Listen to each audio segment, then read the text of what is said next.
അപ്പം ഗായ്സ് നമ്മൾ ഒരു മാസം കഴിഞ്ഞ് ലൈവ് തുടങ്ങിയ ശേഷം ആദ്യമായിട്ടാണ് നമുക്ക് 2.1K വ്യൂസ് കിട്ടിയത്.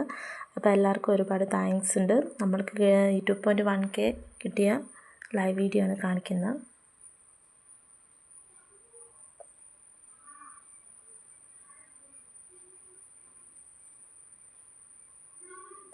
അപ്പോൾ ഇതാണ് ഗായ്സ് നമുക്ക് 2.1K വ്യൂസ് കിട്ടിയ ലൈവ്.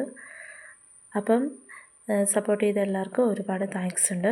നമ്മുടെ മറ്റ് വീഡിയോകളും ഷോർട്സും പിന്നെ അതുപോലെ സമയങ്ങളിൽ ലൈവും വന്നുകൊണ്ട് നമ്മളെ സപ്പോർട്ട് ചെയ്യുക. അപ്പോൾ എല്ലാവർക്കും ഒരിക്കൽ കൂടി താങ്ക്സ്.